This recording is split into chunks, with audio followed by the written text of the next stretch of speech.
I'm late. I had to stop by the Wax Museum again and give the finger to FDR. We know Al-Qaeda, Zawahiri, is supporting the opposition in Syria. Are we supporting Al-Qaeda in Syria? Well, it's a proud day for America. And by God, we've kicked Vietnam syndrome once and for all. Thank you very, very much. I say it again, you've been had. You've been took.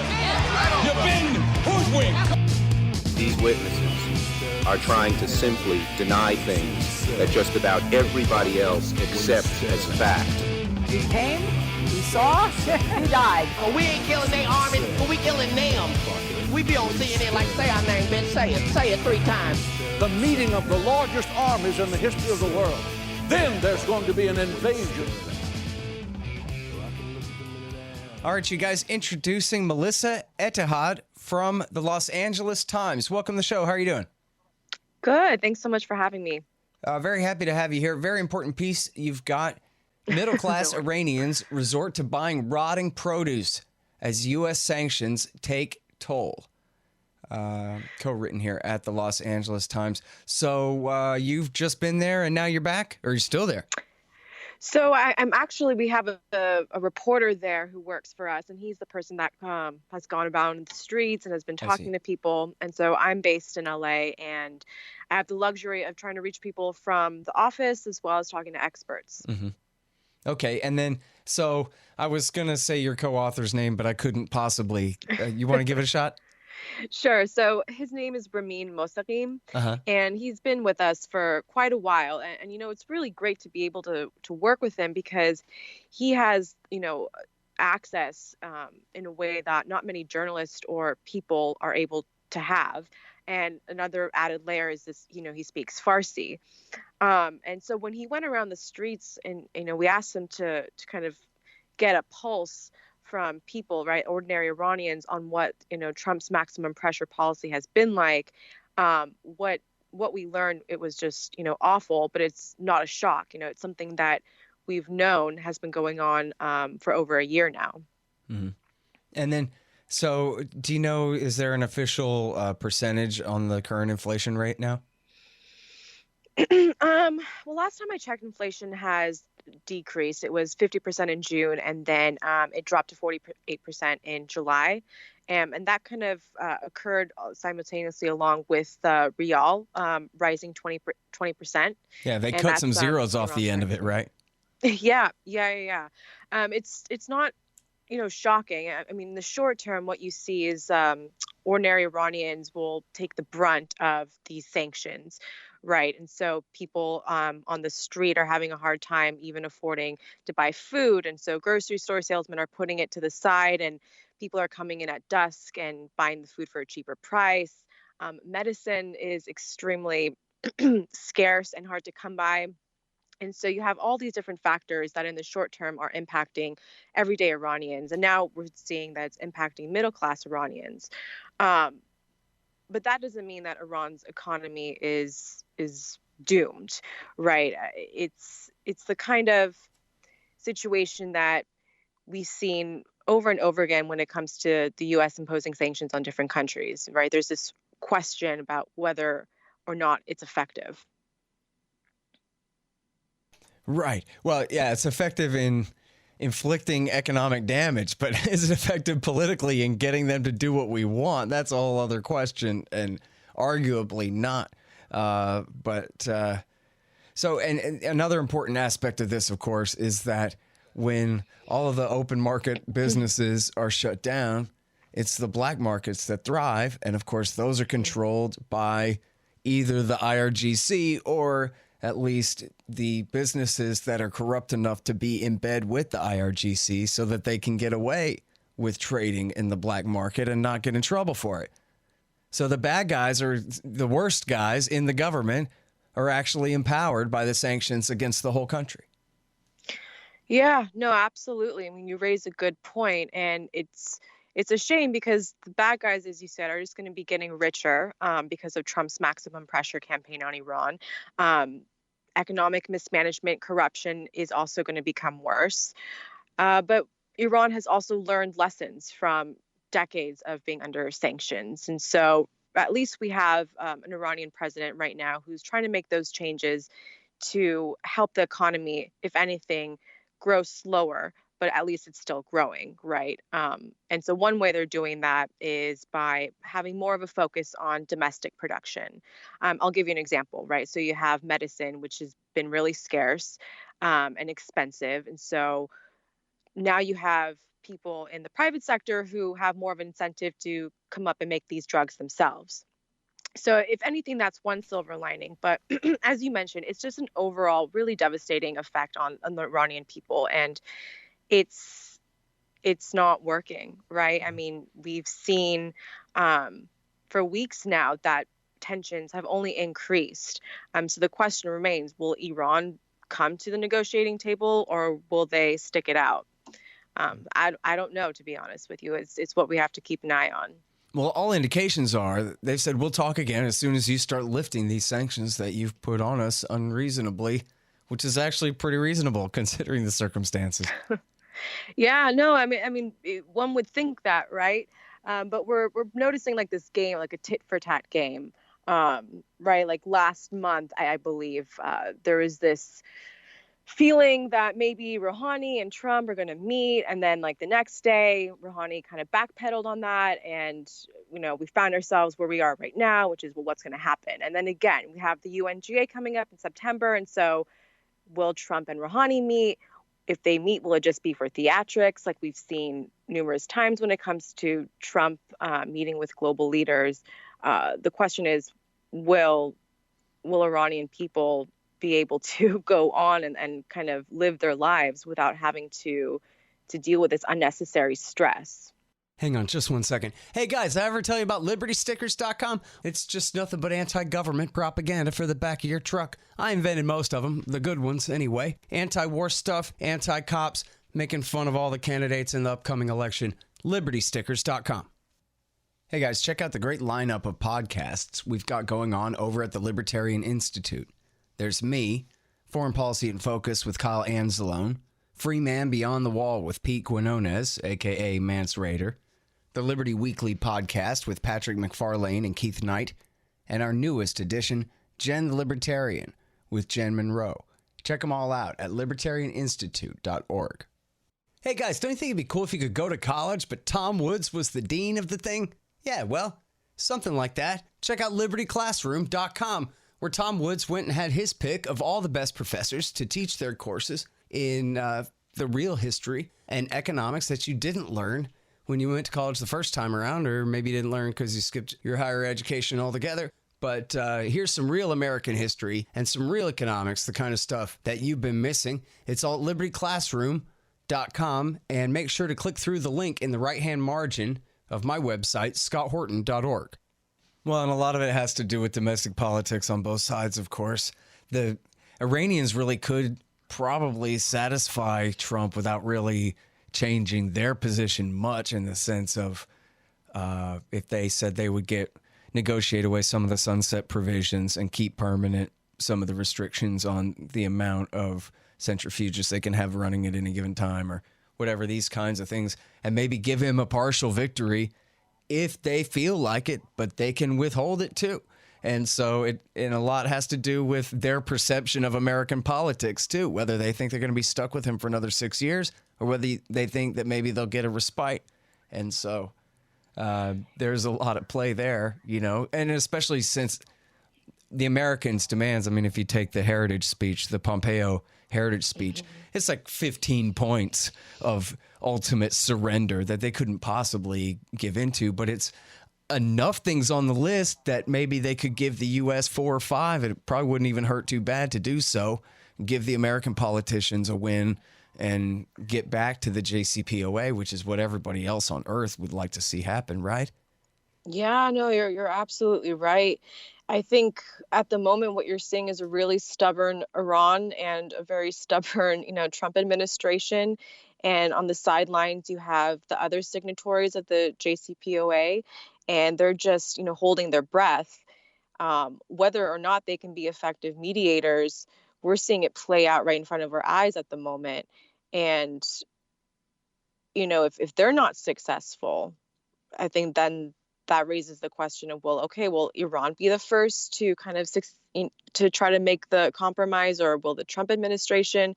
To be honest, my feeling is that Iran is their authorities, they have their hands tied. Eventually they're going to have to come and say, all right, these sanctions won't hurt us maybe in the long run. It won't collapse the currency, but we're still struggling. That's my interpretation of maybe what Iranian authorities are thinking. Mm-hmm. All right. So you mentioned in the article about how all these other powers have not reimposed the sanctions. They're still within the deal, except they are very compromised by the U.S. Treasury's restrictions, because American sanctions apply to any companies from any country who would do business with Iran. And in fact, they even canceled the typical waivers given to Japan and South Korea for buying their oil and all of that. So I wonder, how does that compare, do you know, to the so-called crippling sanctions of the Obama administration, which were, after all, under a UN Security Council resolution and had the cooperation of all of those powers, as long as they believed that Obama was working in good faith toward a deal, which he actually was. Right. So, like you mentioned, Obama had placed sanctions on Iran before they began negotiating for the nuclear accord that was signed in 2015. And those sanctions were very hard. They were very tough. Iran suffered definitely throughout all that. But at least one thing that the Obama administration made sure of was that other international businesses who might want to do trade with Iran, especially humanitarian trade, they weren't prevented from doing so. Right? Humanitarian trade historically has always been something where I would say the U.S. wouldn't want to get in the way of that. But that has shifted right now in the Trump administration. And they would say that they're not trying to prevent any type of humanitarian aid from being prevented from going into Iran. But the sanctions have been so hard on international businesses that they're scared to make business with Iran. And so whether it's 1 degree of separation removed or 3 degrees of separation, the point is that it's been having a devastating effect in ways that the Trump administration has yet to acknowledge. Yeah. And then I guess it's pretty hard to compare in terms of just the standard of living. I guess we could break out the charts on the inflation rate at the time or this kind of thing, but it's clear that it's having its effect on the population. Now, see, I mean, stepping back to the strategy of the whole thing, I think it actually really is fair to say that very, very few people want an actual war. But I think, and I think some do, there's a great piece in the New York Times just the other day about the Israelis' attempt to force a war for the last decade or more. But I think even among the hawks in the government, it seems like what they really think is that they can get a regime change without a war. That they can, it's not that they're really trying to force the Iranians to the table over the JCPOA. It's that they're trying to make the regime so brittle that it'll be subject to some kind of popular uprising or a wink wink one like they did in 1953, that they'll be able to replicate something like that, or that they'll just be able to make the people of Iran so miserable that they will, without American help, rise up and overthrow them, or some kind of, sounds to me like very wishful thinking along those lines. But it means that this is permanent.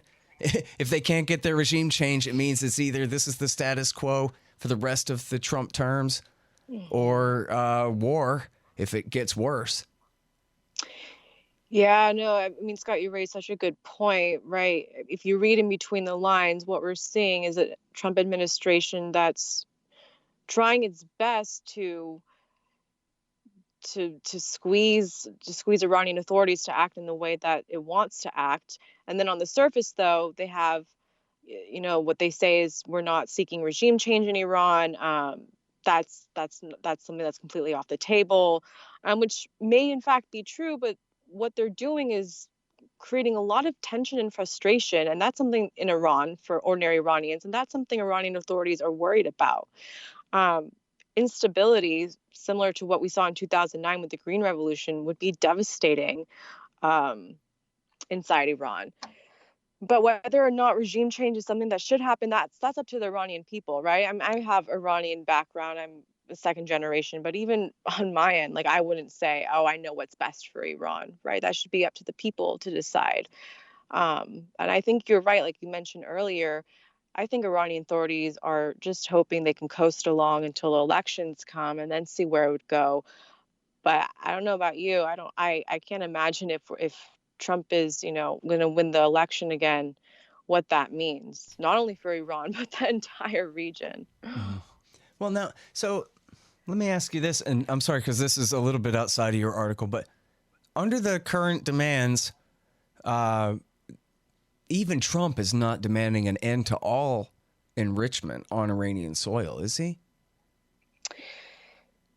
I think that's a point that I'm confused about, and I'm not quite sure if he's even articulated exactly where he wants Iran to go when it comes to the nuclear deal. I think another sticking point is that the nuclear deal didn't include the ballistic missiles, which we're seeing has been another sticking point. Iran claims that it has the right to kind of do these tests and to have that, be part of its national security. And then the U.S. is saying the complete opposite.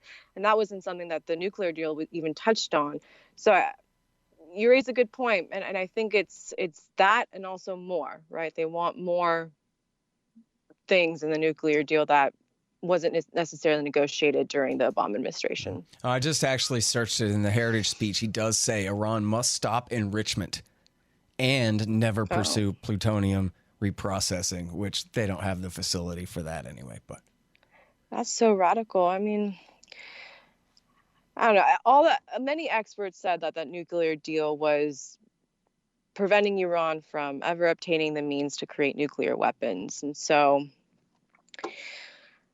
let's see if we can create a more soundproof nuclear accord. That just seems not plausible, to be honest with you. Right.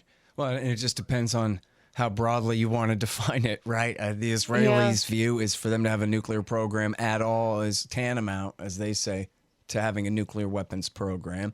But then again, the Non-Proliferation Treaty guarantees their unalienable right to peaceful nuclear technology as long as they're not making weapons out of it. So, yeah, no, you're absolutely right. And I think one of the most devastating impacts that Trump's maximum pressure campaign has had in Iran is that it's been pushing people to become more hardline and, if anything, discouraging ordinary Iranians from believing that any moderate or reformist factions within Iran have the power or will necessary to engage with the international community.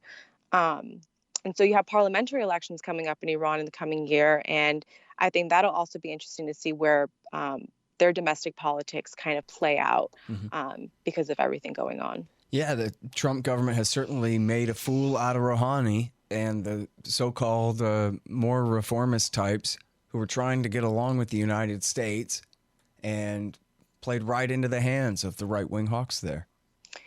Yeah, and then even for Rouhani, right? I mean, when Trump designated the IRGC as a terrorist organization, it would have been political suicide for Rouhani to even criticize the IRGC at that point. It's about Iranian nationalism. So even for a moderate politician such as him, he has to come out in support of these really hardline elements that I think otherwise we'd have more nuanced conversations taking place inside Iran about those elements. And then, so now what about China? They're still buying Iranian oil, right? Yes, that's a fascinating whole angle to this geopolitical mess, because it seems like China and Iran relations have been improving. And I'm curious to see if China will still continue to buy oil, even though the U.S. has revoked its waivers. Yeah, I mean, they do have a lot at stake either way, but I guess we'll see. We don't really know yet. Is that right? Well, what their reaction is? Yeah, I think in July, June, maybe they were buying some oil or they were stockpiling it. They might have, I guess, evaded U.S. sanctions here or there. We're still trying to see how it's going to play out on the U.S. side of things. But either way, China has been improving relations in that region for some time, and they're going to benefit from that economically in the long run. Yeah.